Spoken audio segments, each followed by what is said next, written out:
fún èyíkéyìí ikọ́ tó bá ń ṣe ọmọ ẹ̀dá. Ǹjẹ́ a tiẹ̀ mọ̀ pé èpo ìyeyè, igi tá ń pè ní ìyeyè, èpo ẹ̀ ó ṣe ìwòsàn fún.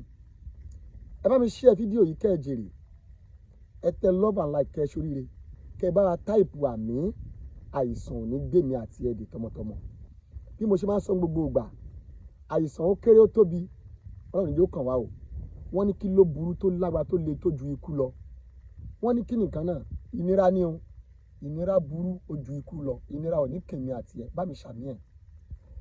Ògùn ikọ́ èyíkéyìí, gbogbo nǹkan tá à ń filẹ̀ là ń ṣe. Ògùn ikọ́ èyíkéyìí òun lélẹ̀. Báwo la ṣe gbà?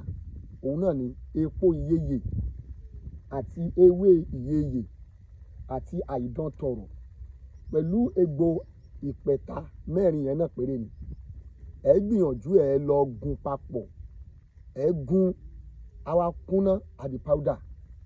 Tó bá ti wá di powder, ẹ máa fi omi lò. Omi ló máa fi lò, kì í ṣe omi lásán o. Omi tá a fi lò òun náà ni omi tá a bá fi ṣe èpo ìyeyè.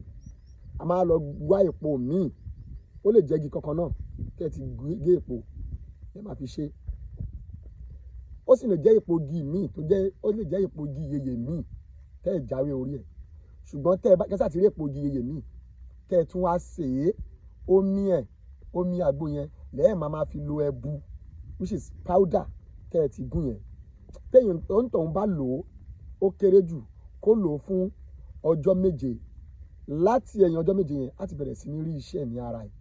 Èyíkéyìí nínú ikọ́ gbọ̀fúngbọ̀fún ni, jẹ̀dọ̀jẹ̀dọ̀ ni, asthma ni, tuberculosis ni, any kinds of ikọ́ tó bá ń kó ní àwa àti gbèsè ayé ẹ̀. Ẹ try bá mi share fídíò yìí. Ẹ sì má gbàgbé, mo sọ fúnra wa, Facebook wa a ò mọ̀ kan tó ṣe 1 minute video ló máa ń allow wa ká post nísìn.